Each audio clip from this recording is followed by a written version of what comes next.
Yeah, because it seemed to me that with Threads of Yoga, and I was really excited when your book came out and your subtitle was a remix of the Yoga Sutras of Patanjali.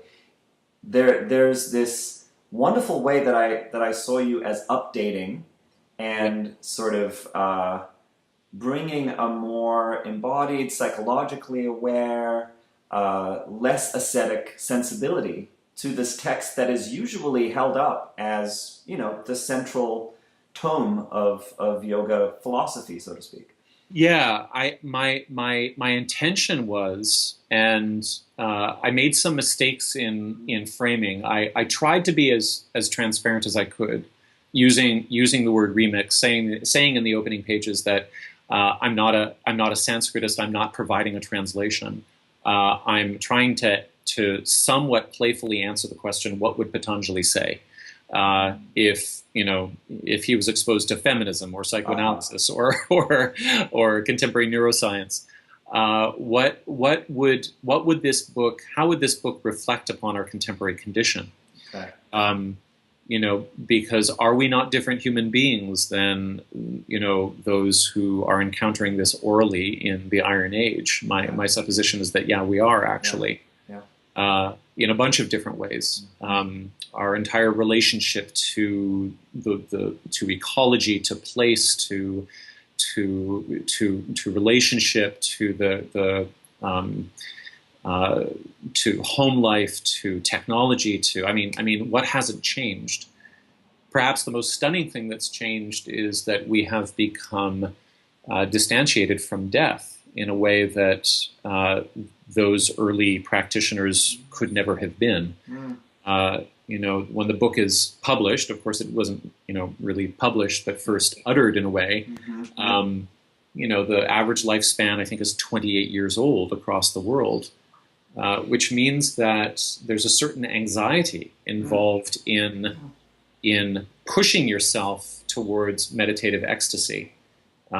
You might very well die before you read the fourth pada, which is why we load all of the really high stuff up into the first.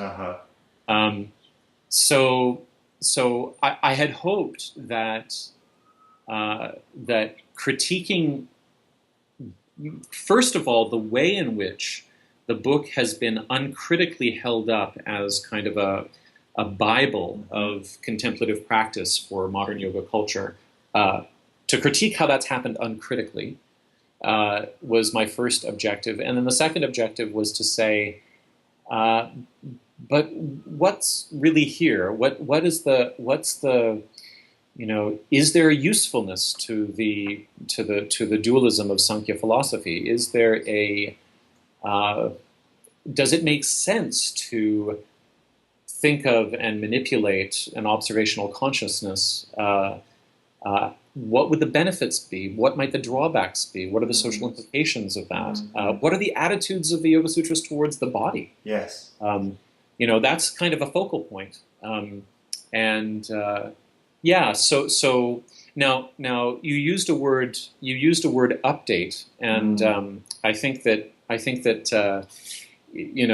where I've run into some criticism, some deserved and some I think over the top, is where some people will say that I'm claiming to have understood the old text and somehow I'm improving on it or something like that, or that I intend for yoga students to read my version instead of Bryant's or something like that. I really was trying to produce a piece of contemplative cultural commentary, using the sources that were available to me as a yoga practitioner in English. And in fact, I would argue that the entire history of philosophy is one of doing precisely that. Yeah, it's of reading and critiquing and posing your own ideas in relationship to the canon of what already exists. Yeah. And so if we're going to refer to it as yoga philosophy as opposed to yoga Bible study, then that process is entirely necessary and legitimate and I think really good. Yeah.